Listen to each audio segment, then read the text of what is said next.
So there's a setting on the microphone where you can change it direction, right? Yeah, so like there's like a mono, I don't remember what it's called, like where it's one direction, so yours would be the side where it only picks up in that way. There's like a dual, which is meant for two people, so like talking across from each other. And then there's like as if imagine you were recording a concert and you were in the back, you catch everything in front, like a wide range, and then there's everything in everything. Oh, okay. So, yeah, it's a nice microphone. Yeah, I like it, but it's really nice for what it is. Yeah. So our new intro and outro music. Do we want to just impromptu, advertise for the guy? Sure. At the beginning of every episode. Yeah. What's his online tag? So, shit. Like it's less anonymous with him and more about whatever is how people can find him and his content. Yeah. Right? Shout out. City Sun. City Sun is his band, but Devin, he said we'll do both. Okay. So Devin, shout out to Devin with the music. City Sun band, check them out. When we publish this on social media and all the streaming platforms, we're gonna, wherever we can, we're gonna leave a link to whatever online presence he has. So if you're listening on YouTube, you should probably see a link to their Spotify page or something, something that you can check them out with. Because, this dude whipped this shit up super quick and we both loved it. So we were just like, run with it, dog. Yeah. So where we at? Episode 4.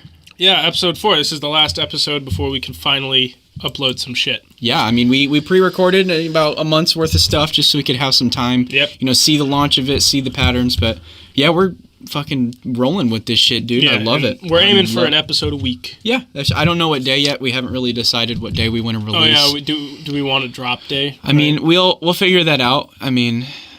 You've already listened to 3 episodes before this one, so maybe it's a better marketing strategy to do it randomly. Oh. Yeah, but then our viewers are fucking that would be us. fucking annoying. I would hate that if I was a listener. But anyway. Oh, yeah. I'm sick. Disclaimer. My voice is gonna sound stupid. Shy Bastard. Guy. Yeah, Shy Guy. Me. I got hit with some like crazy cold thing. I don't got corona. It's not Ronies. Ain't not Ronies. I don't got no fever or nothing like that, so I'm all right. Yeah. Yeah. But Sad Boy Hours, we have no guests. Nope. It's just us today. Just me and RyGuy. We're just doing a one-on-one. It's going to be actually kind of nice. The first time we did it was the intro. Yeah. The intro. We can just have that bro dude talk, Yeah, that one-on-one. Bro dude talk. Yeah, earlier on in the week, I texted you while I was at work in purgatory. I wanted to... Yeah. Well, part of the reason I was thinking about it is I wanted this episode to be about self-improvement, motivation, turning weaknesses into strengths. What gets me through my morning workout every day is Jocko Willinks yelling at me, discipline equals freedom every day. Discipline equals freedom. Yeah, and while I'm doing some like half-assed ab workout, I get to pretend I'm a Navy SEAL or something, even though I'm not, and act like I'm on the warpath, even though I'm not. And it's Navy amazing. SEAL trained in food. Yep. And how to eat food. Yeah. Devour it. Conquer your discipline. Don't give away too much, yeah. It's fine. You and your the secret. Dairy profession. Dairy. Chain. Yeah. Yeah, man. Well, we could say I work at Walmart, right? I don't know. I think I've said that before. You work there? Cool. Yeah, I work there. I'm not saying where, but I work there. You ain't gonna find out. Yeah. Yeah. Well, yeah, that's the whole... I think... We did talk about that in the family episode. The reason the podcast is even a thing is because I was sitting out in Walmart in purgatory, just fucking hating my life, wanting to know like where the hell it was going and why I'm wasting my time like that. And I reached out to RyGuy, and that was motivation enough. I just didn't want to feel like a loser forever. I didn't want to make $12 an hour at Walmart until I died. And didn't want to listen to managers that I either disagree with or didn't value me or my skills or capabilities, and I just... Yeah, I need it out of there. I'm still fucking working there now, but hopefully the podcast or my other ventures get me out of it. That'd be nice. What's amazing about that moment that you had when you texted me is that you and I both were feeling the same way. We had the same, literally, damn near was the same day that you and I simultaneously had like an epiphany where we were like, fuck. Like, we're both just like, man, we feel like we have more potential in ourselves. We feel like, like for me, I was like, damn, I really feel like I can be doing more, even though I'm like full-time work, full-time school, doing all this stuff, but like full-time relationship, right? But like all of these things are just like, I feel like I can make a bigger impact either with myself, on the community, or on people. And immediately I was like, I need to do something. So I sat down And I started doing research, and I started looking up possibilities of like second sources of income, like all online, like whether it be like drop shipping, like I don't know if you've heard of that, Amazon drop shipping. You buy shit for low. You buy shit for low from like some shitty Chinese and sell it on Amazon for hire. There's so many things I looked up. Well, you want to drop ship though? You fucking China? Yeah, you I prefer quality over quantity in my opinion. So I don't want to buy a bunch of shitty shit and then sell it for a shitty price. What if I use it to raise capital for quality enterprise? No. You know what I'm saying? No.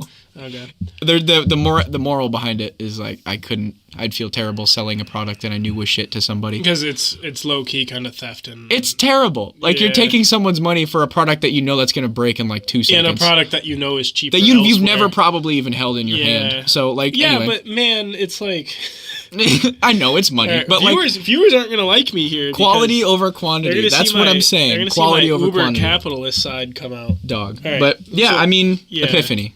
Okay. What viewers need to understand when it comes to me and my political opinions is I have emotional opinions, and then I have logical opinions. Mm-hmm. My emotional ones, most people think emotional opinions mean like out of control or too touchy-feely. No. My emotional opinions are I'm going to suck you dry of every last dollar you have. I didn't know you were into that, dog. Yeah.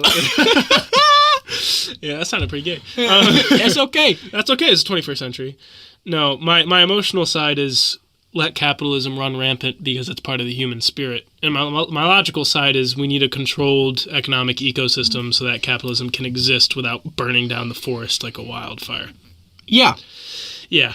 In order for a free market economy to thrive, you have to have very strict property rights to protect the legally strict property rights so that your intellectual property is sound and it cannot be taken. I'd venture to say property rights and patents and stuff are the most important parts of it. Learn about that in my marketing. Yeah, there's downfalls to marketing stuff. Yeah, there's downfalls to that too, like the military-industrial complex and shit like that. But overall, regulated capitalism works in my opinion, and that's my more logical side of it. Back to self-improvement, though. Self-improvement. Yeah. Okay. So before I had that epiphany, because it sounds like I don't know if it's because you had your proverbial room cleaned before mine.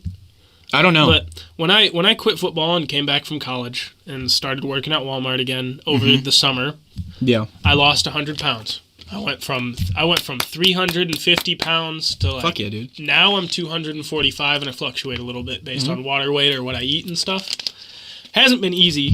It's mostly dieting, but I started getting into exercise. I was pretty religious with the exercise before I got sick, before I got the fake Ronies. Ronies wannabe. You got your little allergy, cold looking. Yeah, it's stuffy. I'm on bullshit. Sudafed right now, dude. I feel like shit. What is that? I don't even know what that is. It's cold medicine. Oh. But I'm not high on cold medicine. You trying to? No, I'm not. But balls deep in the box? I had a pretty good work ethic with the working out and stuff before I got sick. What I find interesting, though, is that after losing that much weight and just my diet and switching from burning carbs to fat instead, I'm in the best running shape of my life, and I do the least amount of running ever. And it's hilarious. That's awesome. Like, my legs will get real sore the day after, but, like, back 100 pounds ago, if I, like, ran down the street for a minute and a half, I'd need to check out. So I guess my question... If I ran that long without a break, talking cramps in the ribs, oh, fuck, I cramp hate that up in so my much. upper collarbone, I'm oh fucking my God, dying, I hate feel that like so I gotta much. puke. And that was while doing football workouts and running regularly. Okay, my question is, was it around that time or that moment where you said, like, was there a moment where you said to yourself, I need to make a change? Oh, with you, okay, you said like you were running, you were having issues. Yeah. And like, was there a moment where you said, I'm going to lose 100 pounds? There was like, a moment during my freshman year of college that doing football stuff and that I realized just because you're playing a sport or listening to an athletic trainer doesn't mean they know what's best for you and doesn't mean it's healthy. Like, for instance, I'd like to see somebody try to tell me that a sumo wrestler is healthy. Yeah, no. Exactly. It's not going to happen. Like that's not morbid obesity. Sure, they're strong. Sure, they're capable of superhuman stuff because of that strength and size, but that's not healthy. Yeah. No way it's healthy on their joints. No way it's healthy on their liver. No way it's healthy on insulin levels. Pretty much anything in their body. Yeah, exactly. Like, no way it's healthy. Yeah. And that's kind of what it was. I was an offensive lineman in college, and they wanted me to be as big and strong as possible. and fucked up my rotator cuffs, fucked up my bottom right ankle.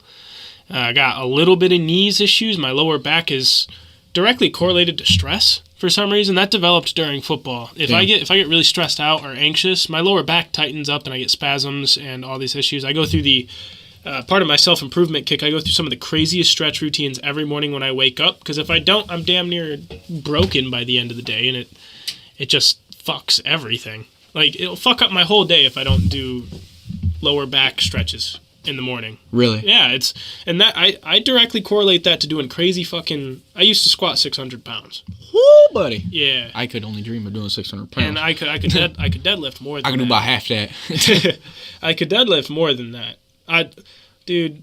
So yes, I've been working out, but I've been working out with like dumbbells and stuff. I'm trying to get lean muscle. I'm trying to get toned. So if I went and tried to squat 600 pounds right now, you hurt yourself. I'd probably break my back. Not gonna lie. When I do squats now, I do sets of 5. Mm-hmm. And I do it with 35-pound dumbbells. But like that ain't it. So when you were going through that like process, right? So you started to change, right? Yeah. Every day when you got up and you knew you had to eat a certain type of food because you switched to keto, right? Yeah, you like every day when you like. I guess let me finish the. Go for it. It's like it's like a long ass question, but it's like you wake up every day and you eat this certain type of food. You wake up every day and you go do this routine at the gym, or you follow a strict, basically diet regimen, whatever it is. What kept you going to get you to this point? Yeah, seeing the difference. And what would have happened if you didn't see the difference too? Like, I mean, start with you seeing the difference. I don't know how somebody can't see the difference. So I'm gonna be brutally honest. This is gonna be gross. Disclaimer: when I stopped having diarrhea all the time. Really? So when you ate as much carbs and fats at the same time, as much protein, when you had a protein shake with every meal, when you ate every meal like it's your last meal because you're so fucking hungry after lifting that much weight or practicing that much or sweating that much, I think because of the way I eat, I didn't properly chew my food and how much of it I ate and what I ate. Every time I took a shit, it was diarrhea. You ate fast. Every time. I ate fast and I ate the wrong shit. What really started it is I'm like, so instead of lettuce, I'm going to switch to spinach because apparently spinach has fiber. Yeah. And I might feel better. Yeah. And so I started doing that, and it worked a little bit, and then it went back down again because my body got used to it, and I started having diarrhea again, even with the spinach. So then I started adding a banana every morning when I woke up for breakfast. Okay. Along with spinach with meals later on. And I started feeling healthier. It wasn't like a total change, but it was enough change that I'm like, fuck, I'm never not going to eat a banana in the morning again. Because, it's the difference between being so sick I dislike daily life and being bearable. And every step along this health journey, it's not hard for me to eat once a day now like I do. And a lot of people think that's unhealthy. This is the best I've felt in my entire life.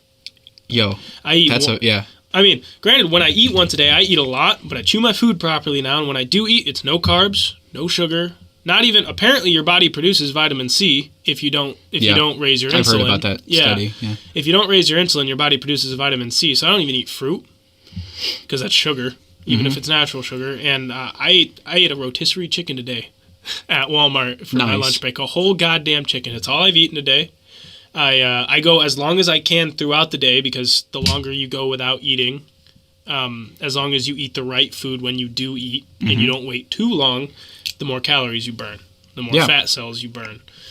Your body learns to be efficient on what it's given. Oh, definitely. And this idea that you have to eat 3 times a day is bullshit.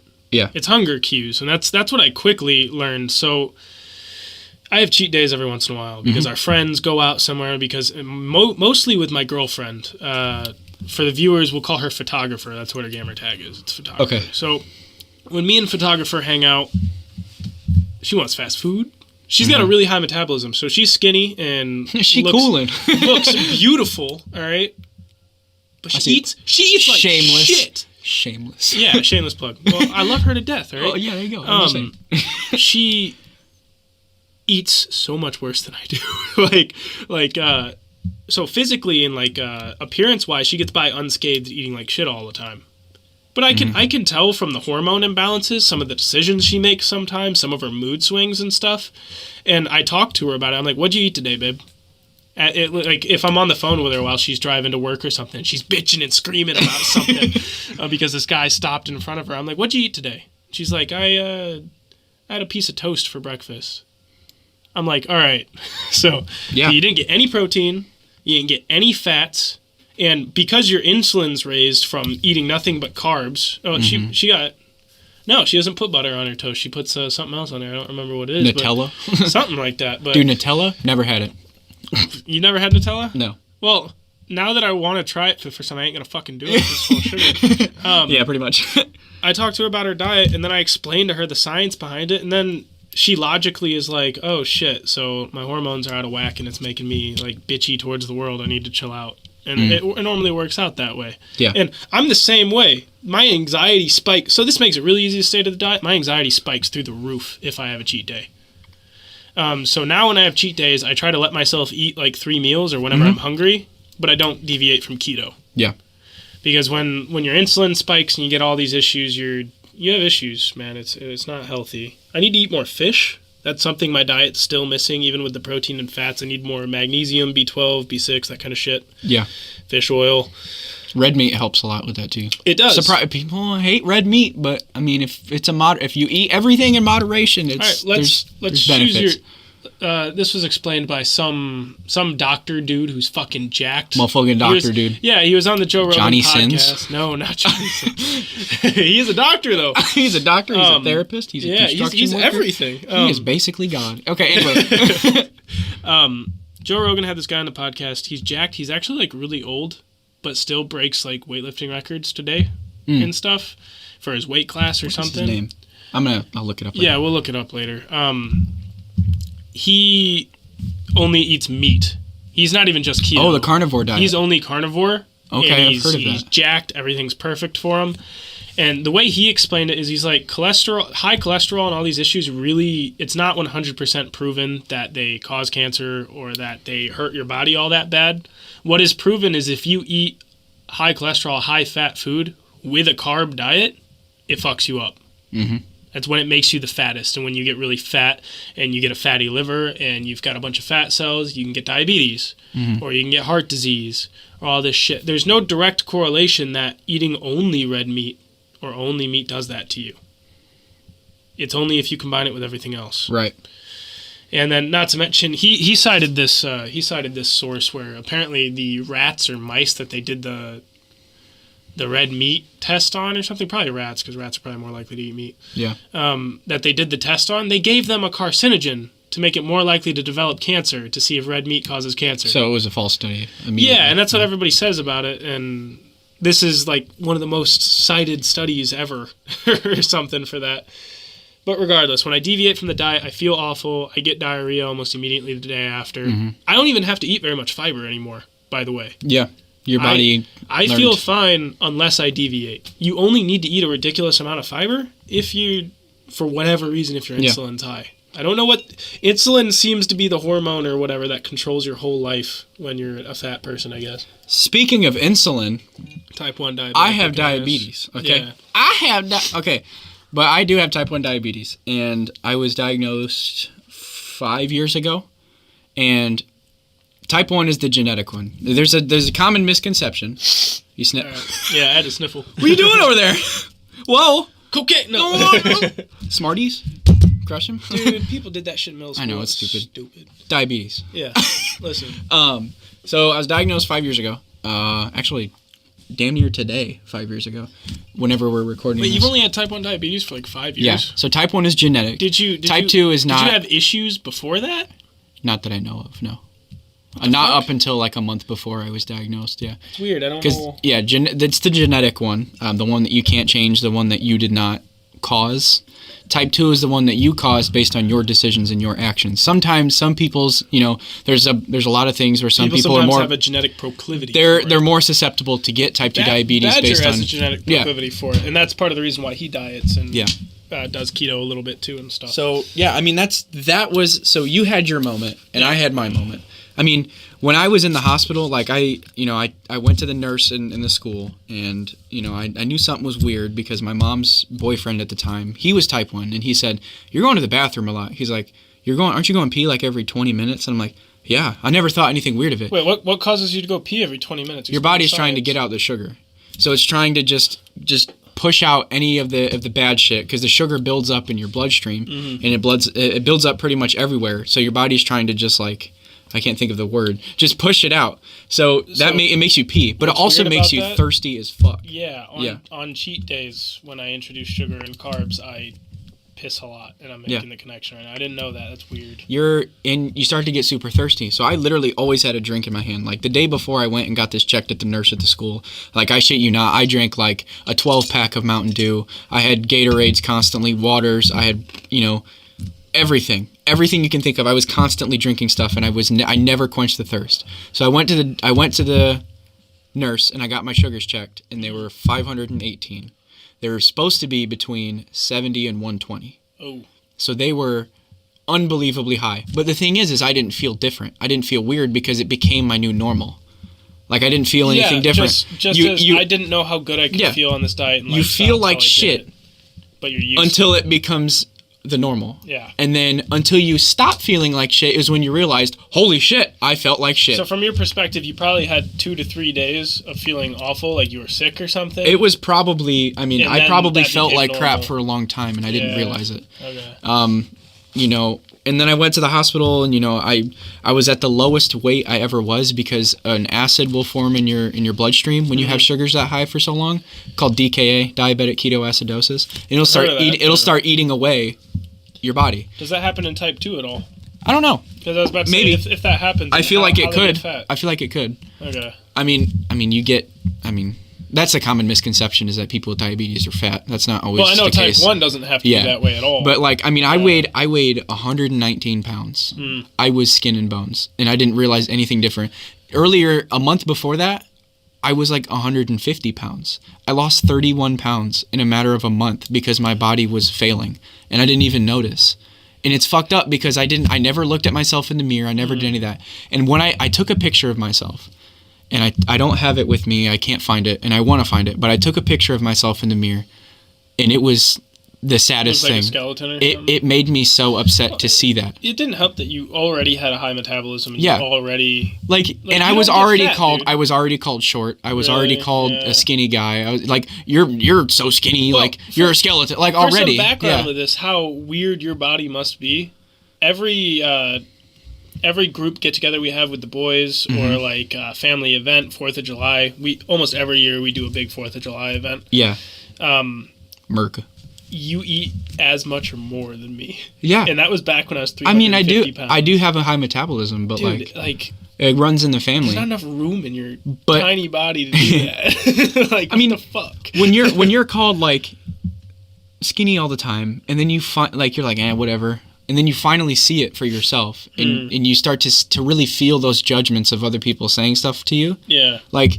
Dude, it was bad. I had that moment where I tried to flex or something, because it was a before picture before I started something, a workout program, and it was just sad. To me, it was eating your muscle too. Wasn't it was eating my. At that point, yeah. Do you know how much you weighed? How much did you weigh? I was 119. You were 119. 119. How much do you weigh now? 145. Yeah, that's a big difference. And dude, it was. Right when I saw that, and I saw the picture, I saw I had diabetes. I never ate well as a kid. I just kind of ate whatever. My mom had the philosophy of kids will be kids, so let them be kids. Yeah. So, I ate hot Cheetos. I drank Mountain Dew all the time. I sat on my ass and played video games because that's what I wanted to do. And my mom gave me the freedom to do that. But on my own decision, with my own epiphany, seeing the difference, seeing myself in that state, I said, fuck that. Yeah. And I was like, no. So immediately, I looked into eating better, understanding protein. I reached out to my cousin. Fuck, I said his name. Oh well. You write that down. I don't even know. He's gonna be on the podcast one day. But I didn't fuck up yours at the beginning. I know. We did a good job. First, it took 4 episodes for me to not say your name at the very beginning. Shit. Reached out to him, and I was like, I saw that you do P90X all the time, and I was like, I want to try it. I was like, can I borrow? It's like a at-home workout program. Yeah. Do I know him? Have I ever? You've probably met him. Okay. But I was like, can I borrow one of the DVD sets and get going? He's like, dude, that's fucking awesome. Let's do it. So he showed me the ropes. I did a week with him, and he showed me everything, and immediately got hooked. It was something that I wanted to change myself. I didn't change my eating right away. It kind of took some time. I still ate McDonald's. I still ate all the shit. But I slowly weaned myself off of that and got into a super strict diet. I found intermittent fasting, like you were talking about. You're doing the OMAD diet, 1 meal a day. Well, it almost cured your diabetes, didn't it? It did. No, okay. There's a lot of it's stuff, not supposed to happen. Yeah, there's a lot of stuff on the internet saying intermittent fasting, if you eat the right stuff when you do, could possibly not cure per se, but really alleviate some of the stresses of having type 1 diabetes. Like, I had type 1 diabetes, right? Full-fledged. I was taking insulin every meal, every time I ate at night. And I started doing intermittent fasting. I started eating kind of like a bodybuilder diet with chicken, rice, and broccoli, all that stuff. God, I wish I could eat rice. Yeah, it's fire. I love Super rice. simple. Barely any additives, barely any salt, barely anything. Super simple diet, super high protein, lower carb because I was diabetic. And all of a sudden, my sugars started to drop because I was taking, quote, too much insulin. But I kept weaning myself off of the insulin over and over I remember this, to a point where I took nothing. They wanted to do a case study on you or something. They did. I went into the hospital to do testing because they said, how the fuck are you, they didn't say that, but how the fuck are you not taking any insulin as a type 1 diabetic? They literally did the testing again to make sure I was actually diabetic. They did the testing again, and they wanted to do a case study or something. Yes. On you. They were, what's the word, appalled? Yeah. They had no idea what the fuck was going on. So to test you have diabetes, there's 4 antibodies that you can check for. Usually if you have 2... Yeah, because what diabetes is... You're fighting your immune system pretty much. There's something in your immune system that kills insulin cells, right? It thinks it's a threat. Yeah. Wait, so how... So when you inject insulin to make up for the insulin being gone... Yeah. You have to inject, like... Theoretically, you'd have to inject almost twice as much as what a normal person would need, right? Because I really don't know. Even when you inject it, your antibodies are still killing it. You'd figure. And it's pig, I don't know. It's pig I don't know. insulin I don't know too, if it's right? because it's a fabricated insulin that it makes a difference and that the body doesn't recognize it as such. Yeah, that's weird. Or what, but I'm not too sure about that. It should just give you a pig pancreas if that's how it works. Right. Yeah. But yeah, dude, that change, like intermittent fasting did a wonderful thing for me. I mean, it was so weird. They tested me for the antibodies again. I have all 4 antibodies. That's rare. Yep. Usually when you have 2 of them, they're like, you have type 1 diabetes. I have all 4. When they did the blood testing, they're like, you're type 1 diabetic. So then they did the gestational test where they make you drink 75 grams of sugar, like gestational diabetes, like pregnant women. Yeah. Where you drink sugar water. That, actually. Yeah, you drink sugar water, and then they monitor your sugars. The thing that happened for me is like, I drank it, and over a 2-hour period, they checked my blood every like few minutes or something. And my sugars went up. They spiked to like 350. And then I ate because you drank sugar. Yeah. And then which, signifies that I have diabetes because my body didn't fight it. Yeah. But I ate a meal. It was like 2 chicken breasts. The hospital provided 2 chicken breasts and some broccoli and stuff. Went home and they dropped to 50 on their own. That is a dangerous level. I didn't take any insulin. All I did was eat food right after the testing, go home, and sit on the couch. But the thing that was weird is they dropped on their own without me having to do anything. Yeah, and so because I'm reverse diabetes, because I'm hypoglycemic, my insulin's too effective, I would say, too strong. to a certain extent. Your body overcompensates for the sugar. Me and my little sister both, by the way. Yeah. She has it way worse than me. She I can call her 11, actually. She loves Stranger Things, and her gamer tag is 11 from the main character and everything. Yeah, she... dude, we play so much Minecraft and Star Wars Battlefront and shit. I love that little shit so much. She gets them so bad that she, like, has puking fits. Really? And, I've never heard. If her blood sugar gets too low. I mean, you're kind of dying to a certain extent if that happens. It's really bad. Your body isn't running on anything. Yeah. Your brain is not functioning properly. So because of the hypoglycemia end of things, if I introduced sugar water like you did, and then immediately went back to fasting and normal food, I'd tank. I'd get a crazy headache. I'd probably puke. Yeah. All this stuff. Like, having a cheat day fucks up my whole regimen and system because it switches my fuel, right? So my blood sugar right now, even though I consume no sugar, stays at a healthy level because if you eliminate all carbs, your body starts producing its own vitamin C. Yeah. Whatever's up with the microbiome or your organs or whatever shit I don't understand, your body can produce its own vitamin C if you consume no carbs or sugar, assuming your body works properly. Right? Yeah. And if I drank sugar water like that, I would have to start eating carbs again and fruit to produce that. And in the early stages of intermittent fasting, I was so worried about my hypoglycemia, it's like I got to eat a banana and drink a Gatorade in the morning and then fast all day till dinner. Yeah. And that was working a little bit, but that's a lot of sugar to start off the day. Yeah. And it's enough sugar. Was it like a regular Gatorade? It wasn't like a light? Yeah, a regular one. And that's enough sugar to turn off the effects of keto, though. Mm-hmm. And to make it so you don't burn fat instead of sugar. I found if you drink salt water in the morning, it retains all of your sugars. And it works. That was one of my good friends in high school did. Like, he had pretty bad hypoglycemia where he would pass out at school. Drink a Gatorade and in the morning? I mean, his doctor was trying to figure out everything, to what it was. Would he get headaches? I think so. Okay. I don't really remember. Can't pass out because the headache is that bad. Damn. Yeah. But that's crazy that you say that because 11's is way worse. It's bad. Oof. Yeah, I worry about her sometimes. She's a genetic mutant, dude. Like, it's funny. What did I call her? What did you write down? I don't know. I just wrote it down. I didn't really catch it. So I said my sister and I called her 11. I know I did. Okay. Yeah. Okay. Just making sure. Anyway. The other one I can call Liz because that's part of her gamer tag. That's not a real name or anything. Liz, she's the middle child. I would say she got the great end of the genetic stick. She doesn't have any autoimmune disorder. She's not hypoglycemic. She has no mutations either. She's got brown hair and blue eyes. I got blue eyes. 11's got blue eyes and blonde hair. Our parents both have brown eyes and brown hair. Huh. So I'm like mid-level mutant. 11 is super mutant, which is funny because we're the only hypoglycemic ones. Yeah. And we have mutations, right? And then Liz is just like, I'm cool. Liz has no hypoglycemia. She eats a high-carb diet. They're both super athletic, but she eats a high-carb diet. Doesn't need to drink salt water, none of that. I can't get 11 to drink salt water because she's a kid, and she's like, fuck you, that shit tastes gross. Yeah. But I think it would cure her if she did. She just drank salt water in the morning. I mean, that's the thing. Like, you have your way of doing things, right? Yeah. You're following your keto diet. You're doing the one meal a day. Yep. You have your specific routine, and this is the most important part, that works for you. Yeah. Now, for me, I loved the bodybuilder thing. I would do, intermittent fasting was a little different, but for a while I did the bodybuilder thing where I ate 5 meals a day and it was like super small in Tupperware, and I could stick to it, and that's what was important. Regardless of what your workout routine is if you run in the morning or you go to the gym at a certain time, or what I would do is I would get up at 5 before school in high school, and I would go to the gym, take a shower, and then fast until lunchtime. That was my thing. I would drink a black coffee. That's what I've been doing. I'd drink black coffee, and I'd maybe have some sparkling water if I was feeling it, or just straight water. Drink a shit ton of water. But that worked with my schedule, and that worked with my flow, and that was what I could stick to.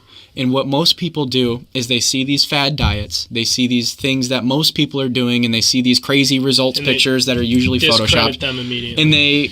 And even then, like, they look at it and they're like, I'm going to do that. I want to lose my weight. Yeah. They start to think that's the only way of doing things because someone is selling it to them. Yeah. So they start following these crazy diets that at the end of the day, they start slipping because it's not easy to stick to. You have to find that flow that works with your life and works with your lifestyle and works with what you want to do. The diets, it's got to work with your genetics, especially. Yeah, you gotta get in touch with yourself. By pure coincidence, the same routine works for both me and you. Yeah. Right? The fasting? For most, I still do it. Liz, for instance, can eat as many carbs as she wants, and her metabolism's high enough that she's okay. I don't think she gets enough fiber or protein personally. And I think she would perform even better and feel better if she did, but she doesn't need to fast. Yeah. Maybe her shitty diet will catch up with her later. I don't know. I didn't need to fast when I was her age either. Yeah. So I don't know for sure. But like with self-improvement, it's whatever works for you. Yeah. It's extremely important. And educate yourself on it. Because doctors do their best, man. Do your research with yourself. Doctors do their best, but your family doctor is not. They'll make you fat. They don't live with you. They'll make you fat. They don't go to work with you. Nope. They don't go to the gym. They don't know which muscles are tight and which ones are fine. They don't know how you feel. They don't know any of that. And here's the thing. Here's a good example. I fucking love breakfast food. Oh God. I would kill a motherfucker for an omelet. I don't care. But I fast. And that eliminates breakfast, quote. That's why I make an omelet for dinner. That's what I do. That's exactly what I'm saying. I did it yesterday. I love breakfast. Breakfast is the shit. I love hash browns. I love all of it. God, Dude, I fucking, can't have any fat hash fucking browns, sausage, bro, with some Sausage? fucking crispy bacon's gross. It's got to be a little bit of a... I like the middle ground. Exactly. I That's like what I'm it. saying. I like it that it's got to be juicy. It would be flimsy if you like flop it around.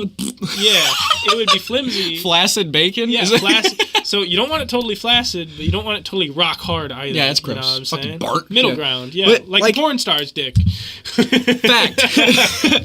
But like that's the thing. If you enjoy something so much, but you also want to stick to a diet, make it work. Find a way to make it work. I make eggs damn near every day because I like them. I did for a minute there, dude. I make eggs for lunch a lot of the time because I'll fast in the morning. I'll drink my black coffee because I like it. It's such superfood. Yeah. It's fucking fire. It's you so good for you. If you are on keto or fasting diet, the amount of fat and calories you get from an egg, especially if you don't overcook it and it's all yolky and everything, holy shit.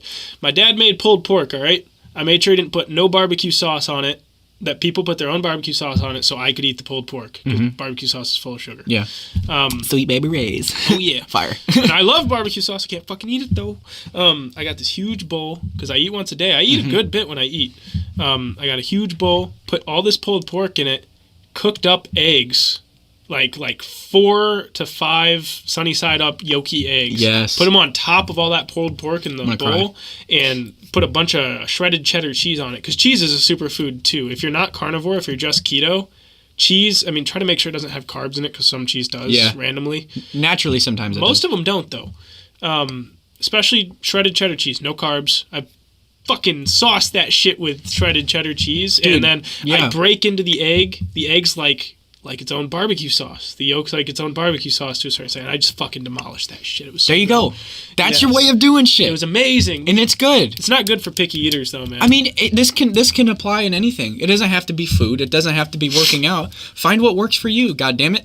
Yeah. If I would say Titan needs to diet a little bit. Titan Teotic, but he's really picky, so it's hard for him. He doesn't like to eat everything, man. He's been. I remember. I haven't talked to him in probably 2 months. Yeah, he spends more time on PC now. He does. But that's the thing. Like when I was talking to him about it, like he loves the American diet. He loves American food, and we're not bashing on him for him doing him. No, that's the thing. That's his choice. He loves what he loves. I'm gonna advise him if he complains about it. Of course, or says something, there's consequences to that. Yeah. But he enjoys it. But he's finding what works for him, and whether that be like he does the fasting thing, he just like skips breakfast and then saves those like very hearty foods for like a meal in the evening. Yeah. Then that could work. But you have to keep the things that you love, but find a way to make it work so it's moderated as well. Well, so fit it into a more efficient lifestyle, if that makes sense. We should move away from diet because we've talked about a lot of that. Fact. Yeah, but it's a big part of it. It's a good example. So if my diet goes, everything else falls like dominoes for me, personally, with my whole routine. So what I was doing at the peak before I got sick and everything, I'd wake up at 4 a.m. and I alternate every day. I work out with weights one day, the next day I run. Weights, run, weights, run. And I take a half hour to an hour and do that every morning at my household gym because I'm lucky enough to have something like that. Yeah. But if you get some dumbbells, you don't have to have a gym. Yeah, you can just do it in your fucking room. Exactly. I did that. I did that for the longest time in my room. Yeah. And what sucks, because I've still been fasting, because, dude, if I switched to carbs when I got sick, I'd feel so much more sick.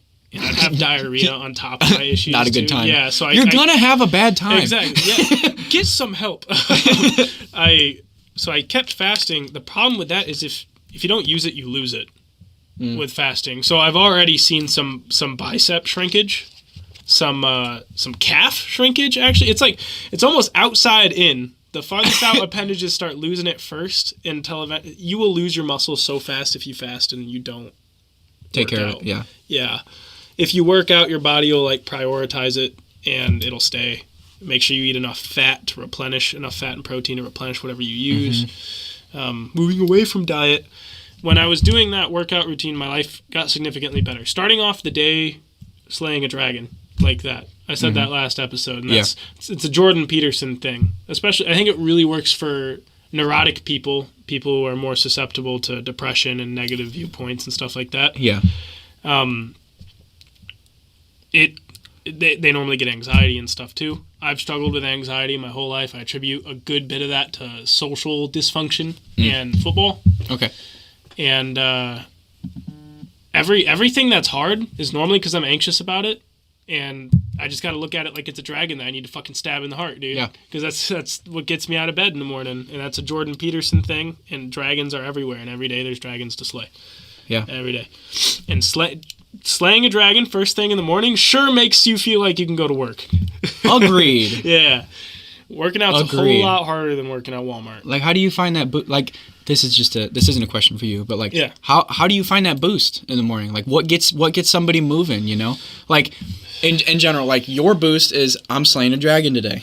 Yeah, okay? to a certain extent. When you wait, when some, like you, viewer, listening, whatever, when you wake up in the morning, how can you make yourself feel that motivation to get up out of bed? Just like diet.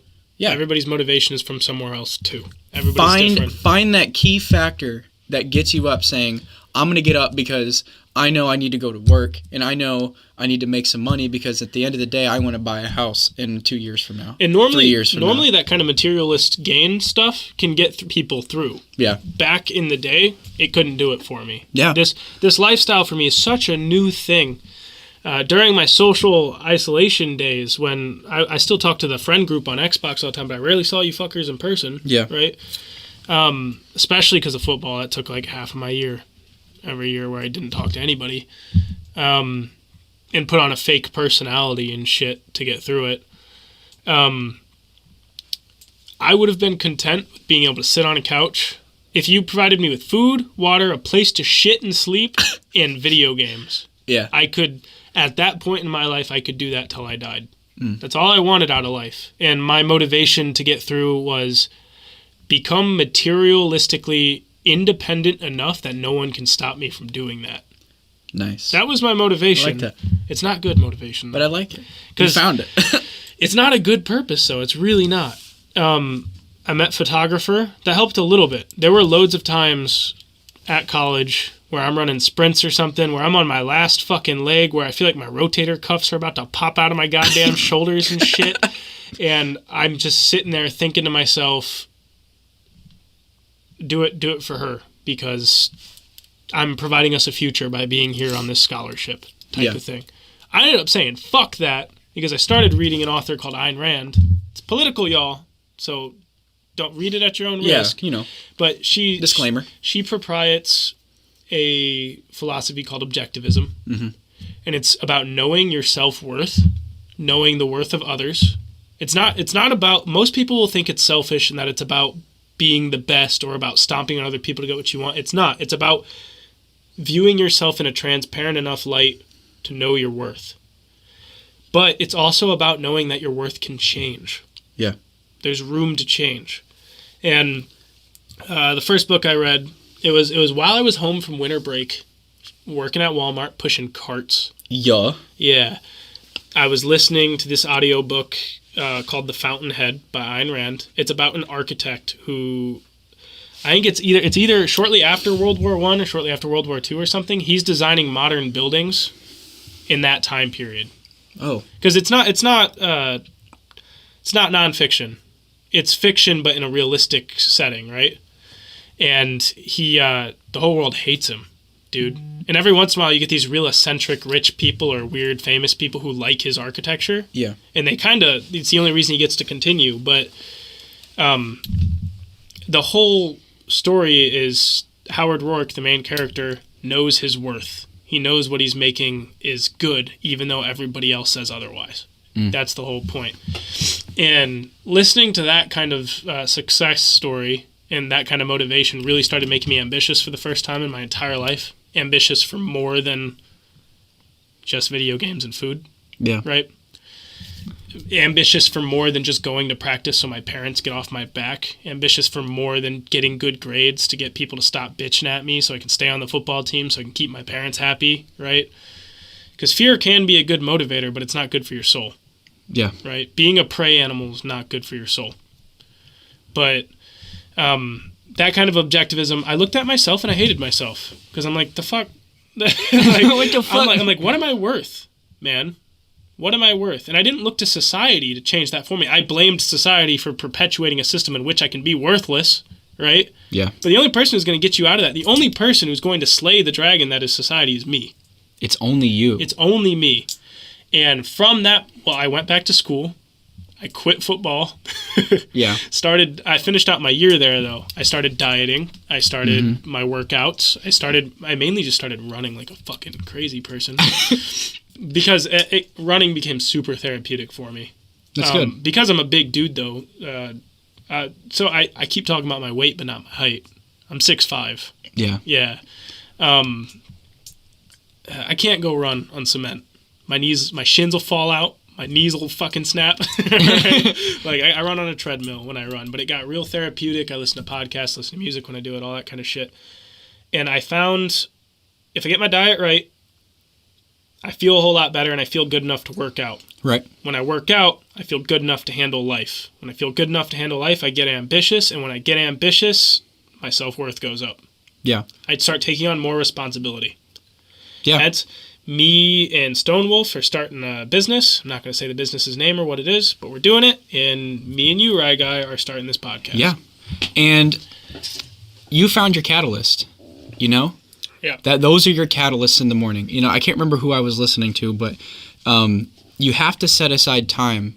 You know, let's say you're a I don't know, a dad or a mom, right? And you're working a full-time job. Let's say you have a whole when it's the hardest. You have kids and you have to take care of you have so many responsibilities, so many things on your shoulders. But at the end of the day, like what you're doing in the mornings at 4 a.m., you have to be selfish sometimes. As much as people don't like that, you have to be selfish in the sense where you need to find your catalyst to make yourself right so everything else can fall in line. So that you can be the person that you truly want to be. And for you, that's getting your diet right then working out right. And then you can take on life with the right mindset. Getting up at 4 a.m. to work on yourself feels like a sacrifice to you, but to everybody else, it's the most narcissistic thing you can ever do. It's selfish. It's selfish as fuck. But it's a necessity. You can't help anyone until you're able to stand on your own 2 feet, though. It's just like that saying, like, you can't love anyone unless you love yourself. Exactly. That I do feel with the relationship thing, there are some exceptions to that because just like diet, just like working out, there's no one way to do things. Right? Yeah. But overall, like if you really hate yourself and then insert somebody to make you not hate yourself, it's not healthy. No, you have to find it within yourself. Yeah, you can't rely on another person for. Oh, this is a big one.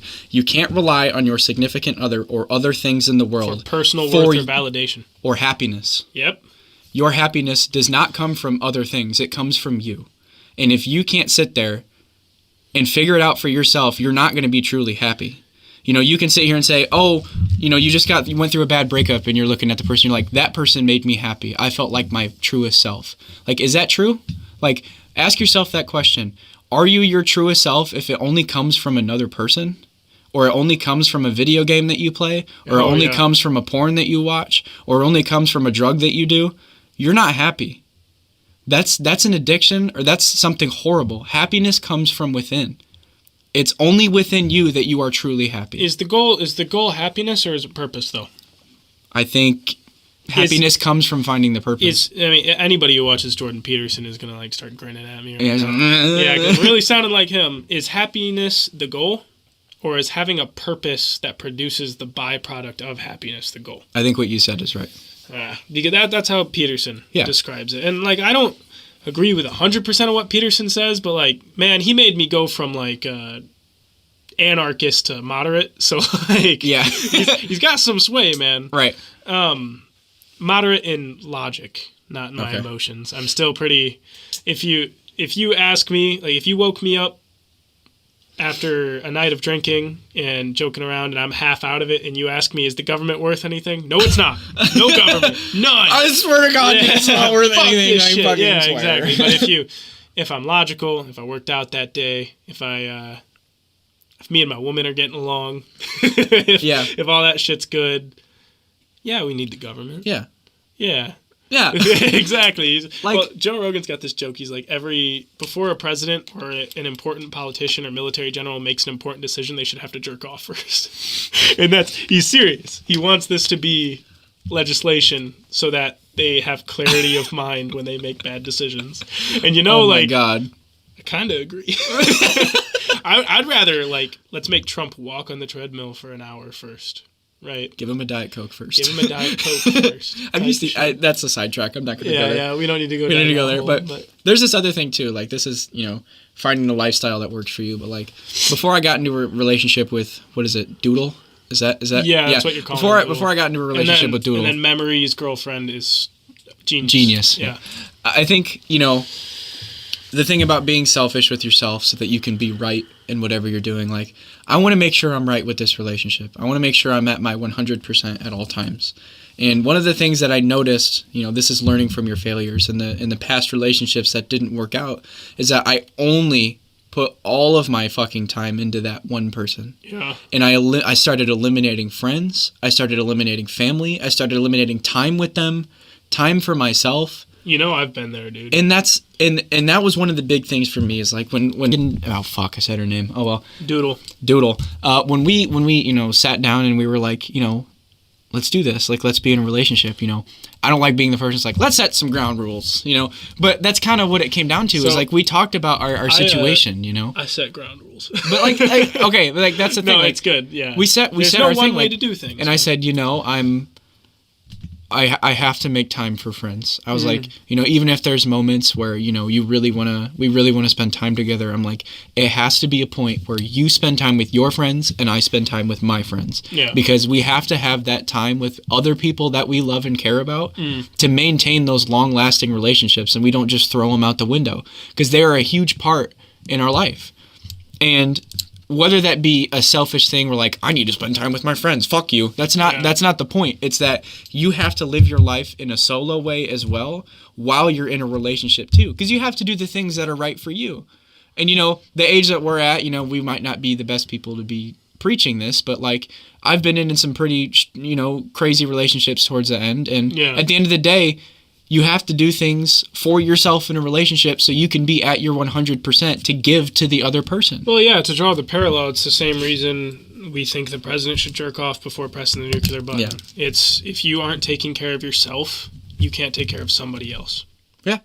And the point of a relationship should probably be to teach someone to take care of themselves. Oh, I thought I had to sneeze. Yeah, I'm pissed. I hate when that happens. Damn it. Okay, anyway, I'm sorry. No, you're good.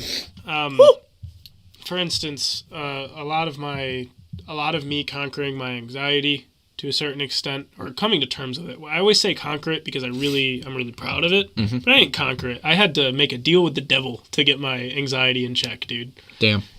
Like, it was bad. I had to like do straight Buddhist meditation level shit and have a conversation with myself, like Ray going into the dark side cave shit. to figure my anxiety out, and it's still not gone, and it's really what I learned. I don't want to eliminate the anxiety. I want to use it as a tool and understand it's actually trying to look out for me. Yeah, and dude, there's a perfect. Go ahead. This is going to be real deep, but you got to understand every one of your emotions. Separate them into a separate personality just for the subject matter of the conversation, just for theoretics. When you're angry, take you at your most angry, pissed off point, where you're either fantasizing about doing terrible shit or you're actually doing terrible shit, that part of your shadow, that part of your dark side, and imagine that's just a person who's like that all the time. Take you at your most anxious point, where I was afraid to talk to drive-through speakers. I was afraid to order things from cashiers. I was afraid to make phone calls. I'm still a little iffy on the phone calls just because I'm not desensitized enough to it because I don't have to do it often. If it's somebody I know, no problem, and that used to bother me. But like calling in to make a doctor's appointment, I'm still a little iffy with that, man. And it's just a problem of mine. But I have to take that part of my personality and treat it like it's its own person kind of thing. And for my whole life, I kind of just gave I really love that, by the way. What, that it's its own person? Yeah. I love that idea. It's real abstract, right? To think about yourself that way. But I had a conversation with my anxious part of myself that way.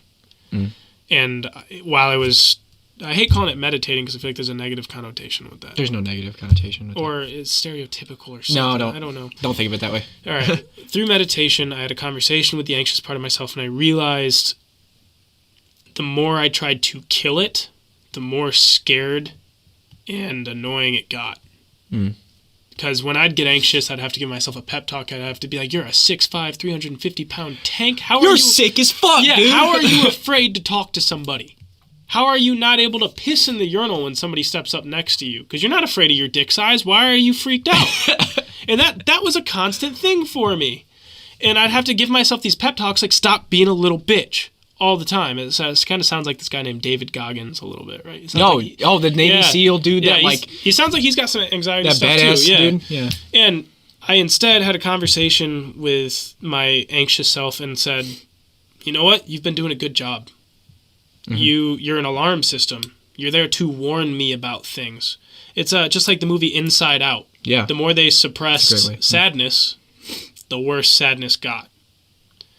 And I stopped suppressing anxiety.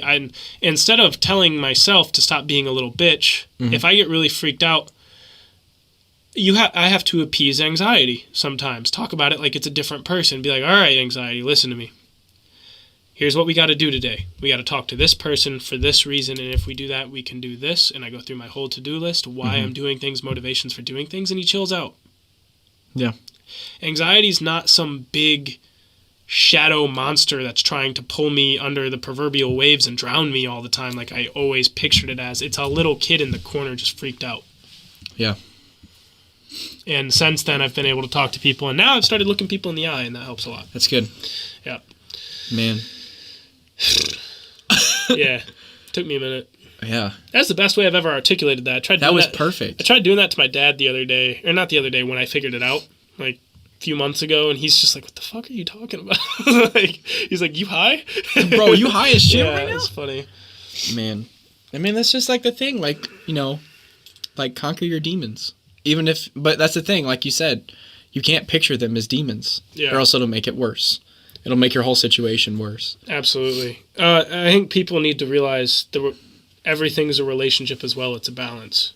So a lot of people, when they talk about self-improvement or self-motivation, they'll be like, fuck the haters. Don't listen to them. Do your own thing. Yeah. Don't go that way 100% because then you become a dick. Yeah. If people constantly don't like you and you can't deduce it to because they're jealous, there might be something wrong with you. Yeah. Question it, Question it. Don't shut it out. Don't shut it out. Educate yourself. Ask people's opinions. Have an open ear. That's what you see from introverts a lot of the time. From me.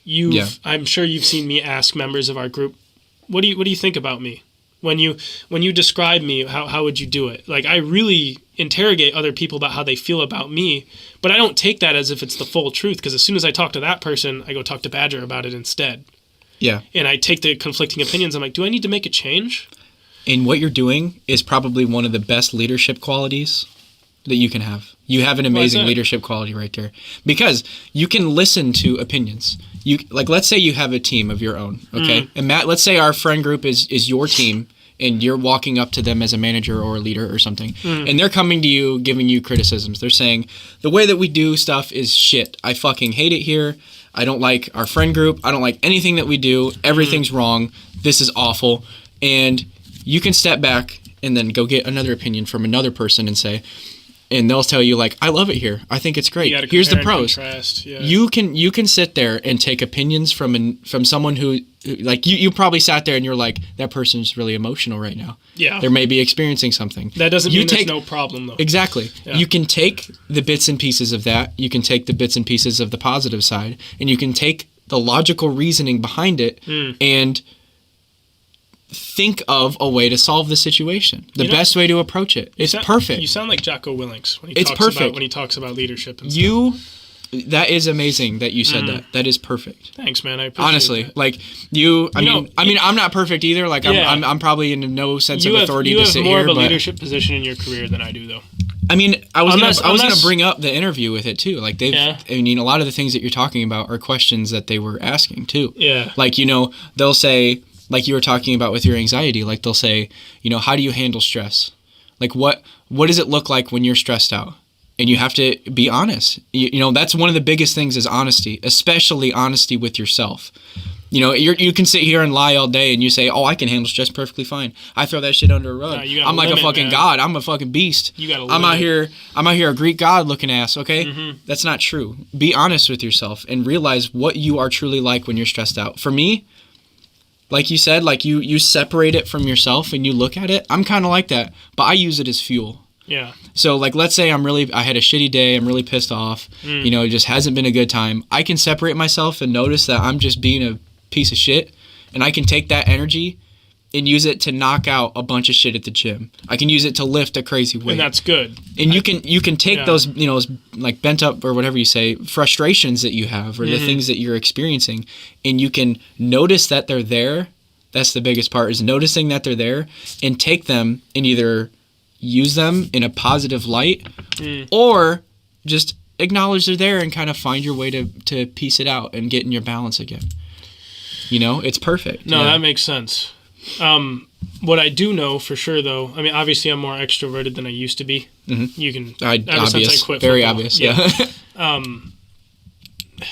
yeah. I have time to recharge on a regular basis, and I have more ambition and all that kind of stuff. 2 of my friends are my business partners now, so it makes it way easier to talk to them on a regular basis, and I need to now. It helps, you know. Yeah, it really does. It do be like that. So there's a YouTuber called Einzelganger. Okay, I feel like I've heard that name. He really promotes the philosophy of Stoicism a lot of the time on his YouTube channels. I think he lives somewhere in Europe. I'm not going to say where exactly. It's none of my business. You want to describe Stoicism real quick? Give an idea. Stoicism, technically speaking, is about living your life in accordance with nature. So, but not in the hippie sense. It's just really like the whole like. Ooh. Yeah, it's really about separating your emotions from logic. It's about look at the bees. They're at work making honey. Look at the ants. They're carrying food to the hive. Look at the wolves. They're hunting in a pack, killing a deer. Look at the deer. He's running away from the wolves so it can reproduce and produce more deer. Nature is at work doing things. Who are you to think that you're an exception? That's a big part of Stoicism. And Marcus Aurelius, he was a Roman emperor, and he really is a staple of a lot of Stoicism. Regardless, the whole point of what I was saying about Einzelganger, though, is a concept that can come out of Stoicism is this idea of the Sigma male. That's something I've struggled with, because when I learned about the Sigma male, because you got alpha, beta, all the different males, the Sigma male is a male who can see the hierarchies in play, who can see that person's in charge, that person's on the bottom type of shit, and choose whether or not to participate with it or blend in. And it comes naturally to them. And I've been doing that my whole life. And when I saw this guy's video about the Sigma male, I'm like, holy shit! Like, fuck! Things finally make sense. Because for a long time I was so depressed, like, especially in grade school and high school and stuff, I'd see these hierarchies that weren't ever spoken about. Yeah. But they're there. This is the structure of the popularity contest. This is who's in charge. This person's corrupt when they wield this power. He's oppressing these kind of people, right? And that always bothered me, but I always blent in. I always dressed super modest until my senior year when I started coming out a little bit, right? You know what I'm saying? Yeah. But Metro. Yeah. I always dressed super modest. I always kept as quiet as I could. When I dated people more on the fringe because they participated less in hierarchies, and that's attractive to me to a certain extent. So, for instance, me and photographer both have an equal hatred for society. Squad up, dude. Yeah, helps us get along a little bit. Gang. But regardless, it really made sense to me. The problem with the Sigma male, though, is you're such a social chameleon that you lose identity.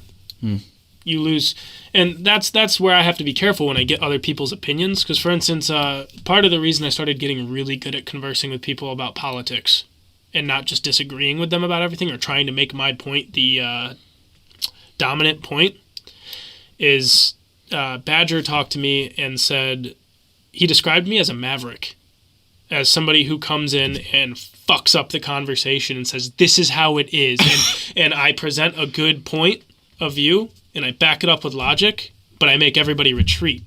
There's no middle ground. I win the fight but accomplish nothing. And after he described me that way, I now know how to talk to people. Ooh, that's getting loud. a fucking phone call? Who it is, though? Should I accept it? Who it is, though?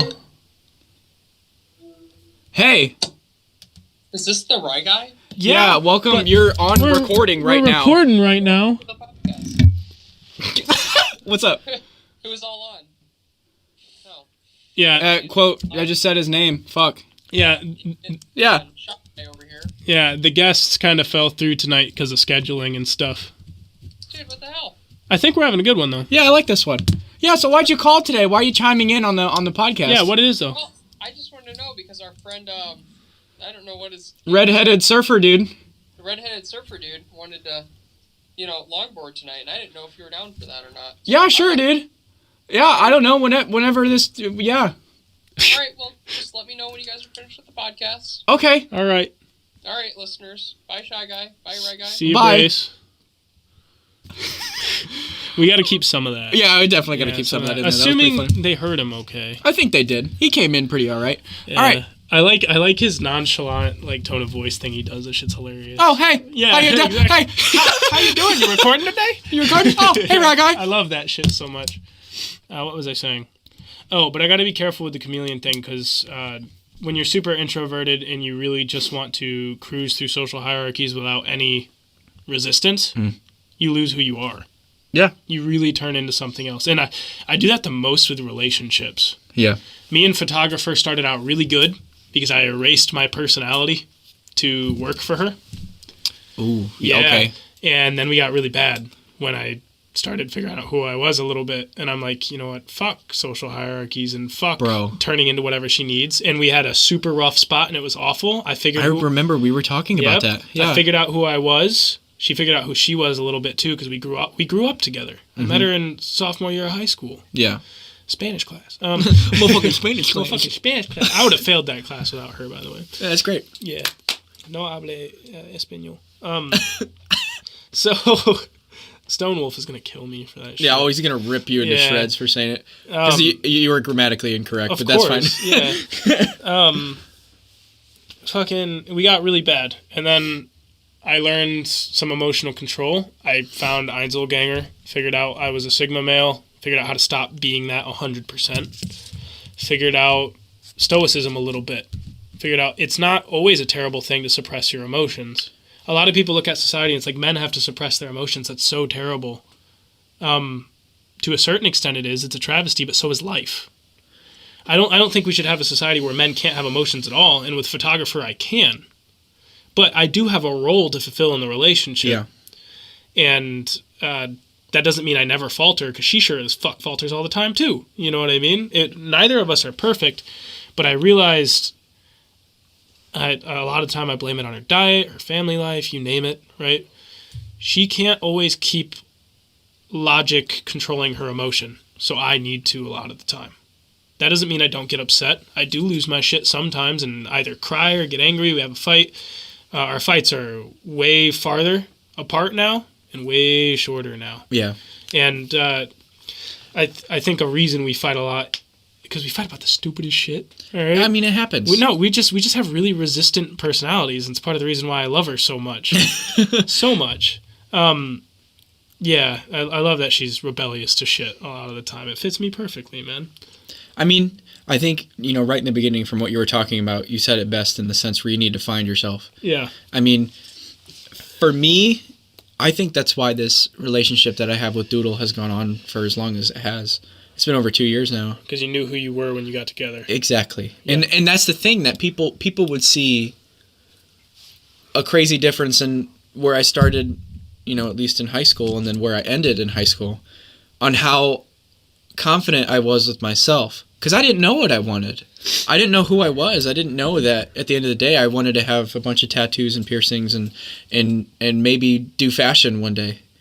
I mean, that's something that I never would have pictured in myself when I was like a scrawny little kid freshman year of high school. I know. And fuck the tattoos and piercings, but to each their own, man. Go for it. Dude, like, bro, Yeah. like, that's the thing. Not like, for me, personally. People, all the stereotypes. People call me gay. People, no, it's metrosexual.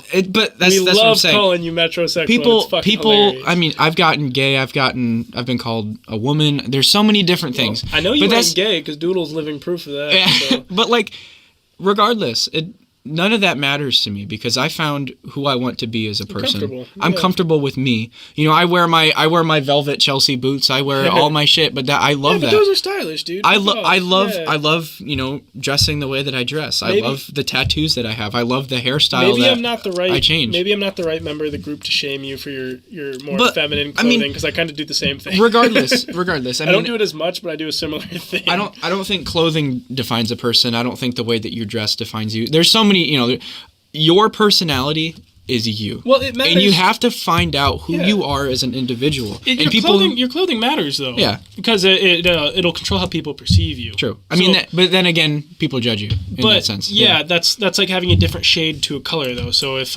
somebody dressed like you, but they were super shy. Oh, okay. Didn't speak up. Was but they afraid like to go out in public. Spruce it up a little bit. Like to spruce it up the way they dress. Yeah. Then they might be a gay guy. They might be in the closet. They might have all these issues, right? But because you carry the confidence you carry, because doodle, right? Yeah. Because of all this stuff, and I don't think you inherently dress feminine. You just have a more feminine care about how you look. Yeah. Right. And being called gay or being called a woman, that's not a negative connotation.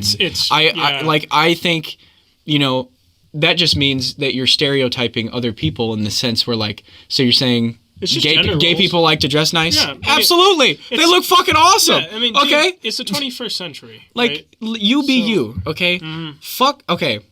This is kind of full circle. Fuck the haters to an extent, okay? Yeah. Like we were talking about. Fuck the haters. You do you. Be an individual. Yes. And find the way to love yourself. Now, because you carved out your own life, because you carved out your only way forward, you can do that. Now, there are certain situations in which you have to listen to the hierarchy to progress forward. Mm-hmm. You can't always take a sledgehammer to it because sometimes the hierarchy has a bigger sledgehammer than you. So, for instance, how do I explain it? When I started dressing the way I did in college, and I fit in with all of the student body except for the football players. Yeah. When I dressed the way I dressed. Yeah. Because I've got a more feminine care about how I look in my hairstyle and everything too. Which, by the way... Samesies. Yeah, I went to go get a haircut and got in a hit and run. And that's why I'm wearing a hat right now. Because I fucking hate wearing a hat, and I hate having long-ass hair, and pisses me off, right? But regardless... Because you get triggered when you don't feel like you're at your perfect state, right? And I could ignore the football team's comments and stuff, which I did. But when it started affecting how coaches treated me, when it started affecting whether or not I was invited to things, when people actually thought I was gay and that made them not want to hang out with me and shit. I hate that shit. Yeah, but people got to understand, because I'm not anti-gay at all. At all. However, if somebody's attracted to men and they're sharing the same locker room as you, that's going to make you uncomfortable. That's like a man being in the woman's locker room. A straight man being in the woman's locker room. That would stress somebody out a little bit. I think it depends. It's how you carry yourself, right? Yeah, I think... To a certain extent, there's the initial... Yeah, our society's not mature enough to handle it that way. There's the initial stipulation like, oh no, what's he going to do? Or, on either side. The vast majority wouldn't do anything creepy or weird, right? Yeah. But on the other end of the spectrum, we had a gay trainer. He sexually harassed one of my friends on the football team in the locker room because he was allowed in there because he's a dude, but he's gay. You get what I'm saying? Okay. There's a reason these things exist. And, like, obviously it's a slippery slope to give gay people their own locker room because now they're just isolated. Yeah. Right? But it's just a matter of you do not want to change. It's just a matter of being accepting. I don't know, man. Being accepting and while also being respectful on both sides. So, a gay guy in a locker room, reverse side of things. Sounds like a joke. Yeah. Sounds like the start of a joke. A gay guy, it really does. A gay guy in a football locker room, what if he is attracted to somebody in there? He can't control whether or not he gets hard on, for instance, because he's watching this guy he's super attracted to change. And you gotta understand, in a football locker room, their preference in there exists somewhere. From an O-lineman to a running back, do you know how many different body types, physiques, abilities there are in that line, in that gap? You get what I'm saying? Right. And they're all represented in a football team. I have a giant question for you. What? Self-improvement. Yeah. What does this have to do with self-improvement? Yeah, we totally got into a gay debate, didn't we? That's fine. Yeah, so what I was saying is you got to listen to hierarchies because when I started dressing weird, it stressed people out. Especially because it didn't fit into the culture I was in. If you're trying to get somewhere in a specific culture and you don't have enough power to overturn the culture, don't try to do it, because you'll just piss people off and it'll keep you down. Sometimes you got to play the game to get to the top. Now you got to draw lines too, right? Yeah. But that's what's necessary sometimes. And society's not always wrong, man. It's not always wrong. Everything's different for everybody, man.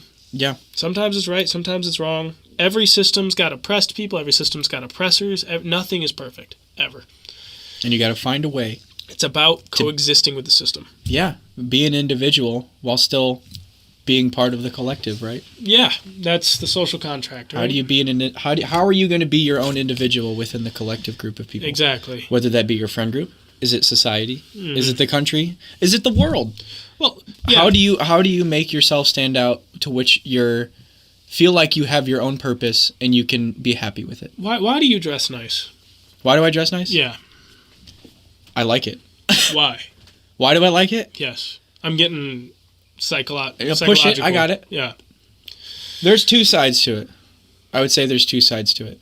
I think one side is that I like the aesthetic. Like, I genuinely just enjoy putting on clothes that fit me, having a nice aesthetic to who I am. I like to look nice. I enjoy being, the person that kind of stands out with their outfit and the person that dresses up nicer than everybody else in the room. I think the other side of it, this has kind of dropped off a lot of it, but like, I don't want to look like a piece of shit with other people. Does that make sense? Yeah, I understand. I don't know if that's saying so I don't want to be judged. You care about social perception to a certain extent. That's kind of what started it. I think that's what started mine too. I think that's what started it. I think, and even then, like, I was in this constant loop of like, I even got into the whole kick like everyone's wearing Jordans or everyone's wearing Nike shoes. So I bought a pair of Jordans and I bought a pair of Nike shoes and all this other stuff. But I'm like, I didn't like it. I think I don't like the aesthetic of it. I don't like the way that it looks. So I found my style. And I'm like, I do like to wear ripped jeans that are skinny. I do like to wear, velvet suit jackets with velvet slip-ons with no socks. Like, that's my thing. Like, I like to wear shit that's a little bit out of the box because I like to stand out. So I grab onto fads that die and I keep them. Fast. Yeah. I keep them and turn it into my own style. Nice. And I do my own thing. I started dressing nice to begin with, though, and I started doing my hair because of public perception mostly. Me too. Because I had all these ideas. I'm a sophist. I like to talk. You got to be approachable for people to talk to you. For people I do to like take when you people. Seriously. Yeah. I like it when people groom themselves.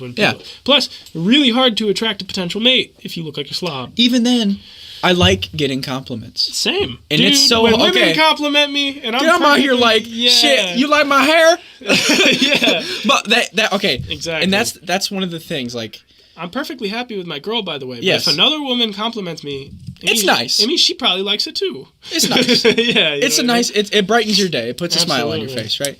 But like, a lot of people think that's like condescending. Like, you like to look nice so people will compliment you. No, like, oh no, it's a feel good thing. It means I'm dressing right. Yeah, shit. Yeah, if you feel good about if yourself. Someone says good about it, it's like this thing I experimented with. Oh shit, it's perceived well, which means I'm more approachable, which means I'm easier to talk to, which means I'm gonna work inside the hierarchy better. That's all very important. This is a big self-improvement thing for me, like, because whenever someone would compliment me, I'd fucking run away and go behind a curtain. I'd be like, I'm like, stop it, and I'd start to get all fucking. This is before. Like, this was a self-improvement thing, right? Oh, okay. So I would get all shy and I'd be like, stop, no. And I wasn't a person to be like outwardly like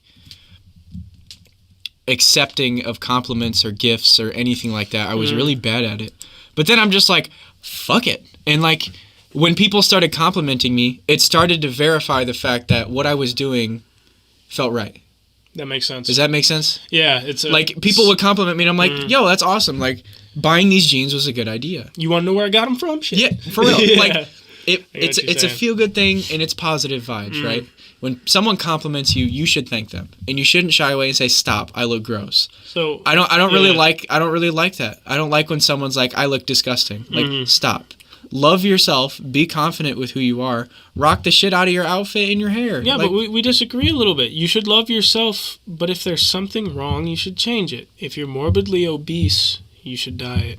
You should Okay. run. That's a different subject. You get what I'm saying? Yes. Because a lot of people are like, love yourself. You're the way you are. No, if you cause something negative to yourself, Yeah. you can undo it first off. I mean, that goes back to the whole conversation of like what we were Dieting talking and about. shit. I mean, even what were we talking about earlier? Like, you mentioned it. It was What are you like, talking about? fuck. Hold on, let me think about What it. about genetic? No, Nope. no. What are you talking about? It'll hit me. Keep going. Okay. Well, it's something I wanted to get into a little bit because it's about knowing the balance of what you should change about yourself and what you should keep the same and be proud of. Mm-hmm. So I still wear Converse. They're kind of dead right now. I got it. I'm sorry. I'm gonna keep wearing them though It hit me. because I like them. And what? What's up? Like when we were talking about the leadership quality, Oh yeah. how you can take things that are negative or things about yourself that are bad or whatever, but you can not just say fuck the haters, but you can take that and understand and really think about it. Like, is something actually wrong with me? Yeah. That so I many know what people you're are saying it. It's like you questioning yourself. Well, that's right? Anyway, that's sorry. really hard for a neurotic person to do. I took Jordan Peterson's personality test. Mhm. I'm gonna be brutally honest. Neuroticism is like the worst character trait you could fucking have. I'm like 95th percentile in Damn. that. Like that's the very That's high. the thing. Yeah.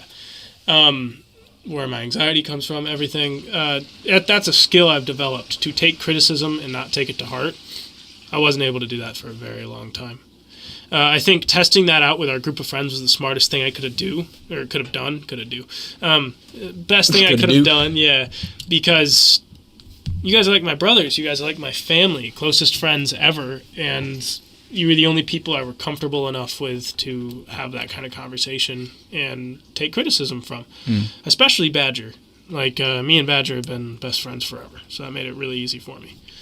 What was I going to say? Oh, but it seems like two very different things motivate us, though. So I think me and you have come to the same point of ambition, and we're ambitious for the same reasons, but what got us to that point is different. It branches off. So I think mine is fear and anxiety based, and yours is more, I don't know how to... Like you're talking about the More, it could be better. More, there's room to grow. More, there's... growth mindset. Yeah, growth That's mindset. my big thing. And mine's growth a mindset. fear mindset. Working at Walmart, seeing some of my coworkers, some of the physical deformities and stuff that happen from lack of exercise, sedentary lifestyle, bad eating habits. Dude, the amount of elderly people that walk around with a limp and it's not from an injury, it's from deformations from long periods of sedentary lifestyles. Yeah. That's not going to be me. And that fear got Yeah, I'm me on that working hell out. no. I'm on that Yeah, hell I'm no on that lifestyle. hell no. Like, Joe Rogan's like 50-something years old. Man's fucking jacked. He's looking good. Yeah. He looks like he's 35, dude. Or not even. Like, maybe even younger than that. I want to be like that. Yeah. You get what I'm saying? Use that And as a motivation. that is motivation. It's just like saying, fear like- of being like that. I mean, that's just like saying the stress thing. Use the stress that you feel as fuel. You're using that Yeah, fear it's- and taking it into something positive. It's about turning your weaknesses into strengths. And I think Jocko Willink says that a lot. Man, does. all I do is quote people all the fucking time. Dude, I mean, you have found your quote unquote mentors and the people that you take your ideas or like the way that you base your motivation from. I don't know how you would I guess idol maybe. Inspiration. Your inspiration, your idols. And you quote them all the time because they have helped you better yourself. They There's really nothing have. wrong with that. Yeah. I mean, you talk about Jordan Peterson, you talk about, Jocko Willink, Willink, Joe Rogan. all of these people have impacted you in some way that it has stuck with you and how you perceive life and how you live your life. There's nothing wrong with that. I mean, I wouldn't take that as a bad thing. Like, all I do is quote people. But, like, dude, that's awesome. It's something I talked to Badger about before. We're going to get off into a tangent just a little bit. It's cool. When I was asking him about myself a little bit, I noticed that a bunch of my character traits as a person that I am now are all derived from the older members of our group. For those listening, I'm one of the youngest members of our group. I'm the second youngest member of our group. Everybody else is, the largest age gap is like 6 years older than me, right? And what I noticed, because I'm also one of the earliest members of the group by far, which is ironic, but Yeah. a bunch of my adult character traits that have developed, I've literally taken from some of the older members of the group. I see something I like, I take it, incorporate it into my personality, and that's me now. And the reason I took it to begin with is because I agreed with it. Yeah. You get what I'm saying? So it's not per se fake, but I was inspired to do that.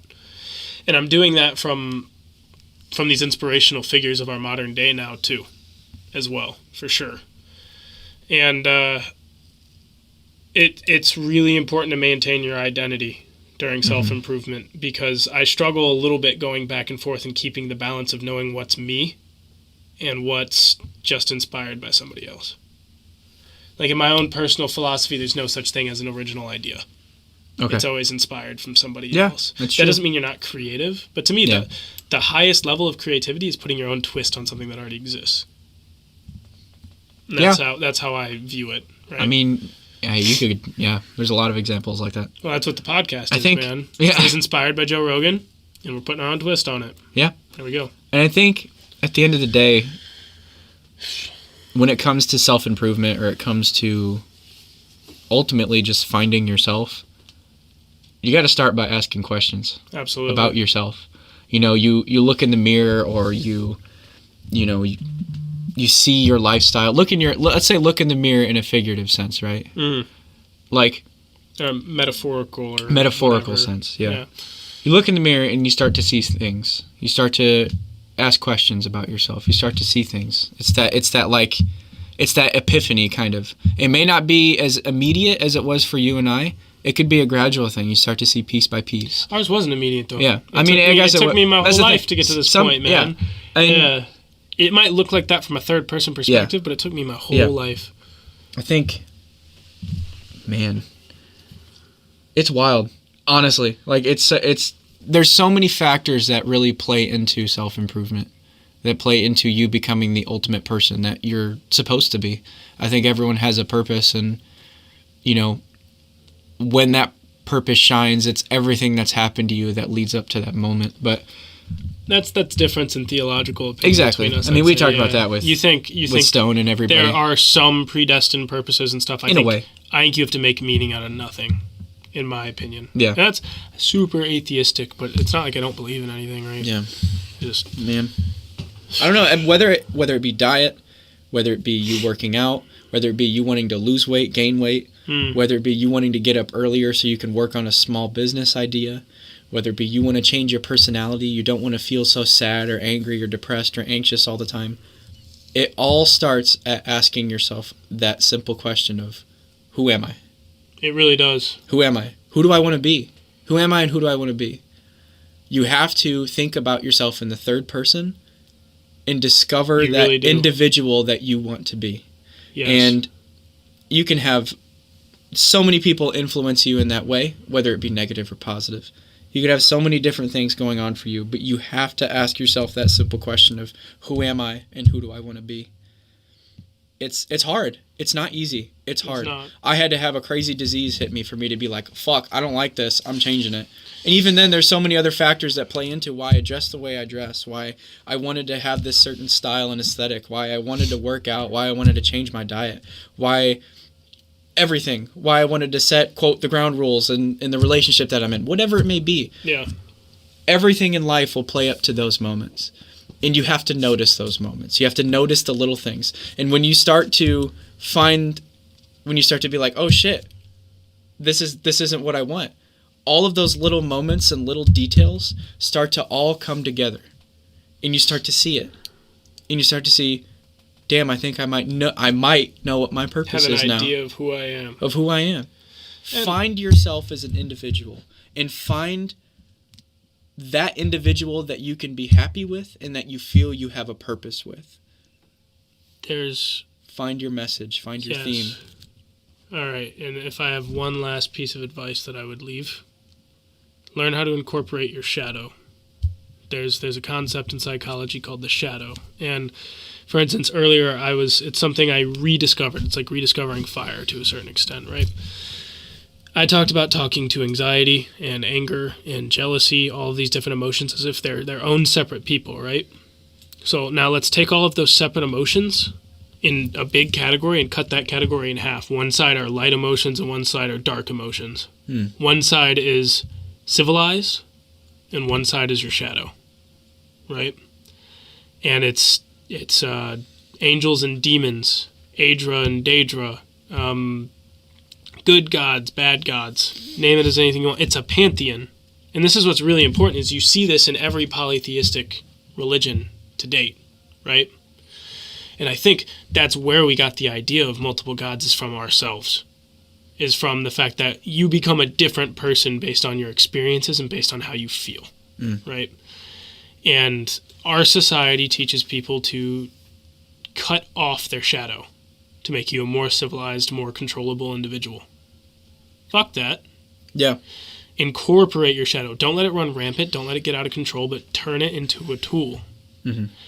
I can now get angry and stern and resentful when before I pushed all of that shit down, when I use it in a defensive manner. And that's not a bad thing. Using it to defend myself is not a bad thing. Now, I would say the way it was a bad thing is I learned how to incorporate my shadow in the middle of me and photographer's relationship, when I went from being a super calm rock, solid rock individual to an anxiety-full, crazy, freaking out person all the time, right? Who had no emotional stability at all. It probably scared the shit out of her, right? But now I've incorporated it into my personality and I really have my shit figured out. Yeah. Emotionally speaking. Yeah. I don't have all my shit figured out. I got a lot of shit I need to figure out still. But yeah, that's part of the journey of life, though. Yeah. Is knowing, okay, there's a quote by one of my favorite bodybuilders. He still is, I still watch him today. I still follow him. And he thinks, this was a quote that stuck with me. I even posted that shit on my Facebook. He said, I don't have problems, I just have work. I don't have problems, I just have work to do. I have work to do, and I'm going to run with it. There you go. You don't got problems, you just got fucking work. Think of it that way. There's no problems in life, you just have things you need to work on. You definitely see that working for a lot of people, man. You need to work on it. Seth Feroce, look him up. He's a fucking genius. He's a baller. I probably will look him up now. He's a bastard, but I love him. Yeah, that's what's important about our different motivation. We've come to the same conclusion from two different locations. So you realize things won't get better unless you take steps to make them better. Exactly. And from my perspective, if I don't take up arms and fight this metaphorical or proverbial dragon, it's going to eat me. Yeah. And it's not just going to eat me. When I fall, it's going to eat my family. It's gonna, and the dragon might be addiction. It might be laziness. It might be eating like shit. It might be not getting any exercise. It might be getting bad grades, so you can't provide for your future family. The dragon could be anything. And you gotta, for me, most of the time it's the government, but if you don't fight back against the dragon, it's gonna eat your family, dude. It's gonna eat you. Yeah, for more neurotic, anxious people, if you don't fight back, you'll die. That's good motivation, man. Do or die. Do or die. Yep. I ain't got anything else to say. Dude, I'm... Yeah. Man. That's good. For just me and you, I think we did pretty Bye! Bye!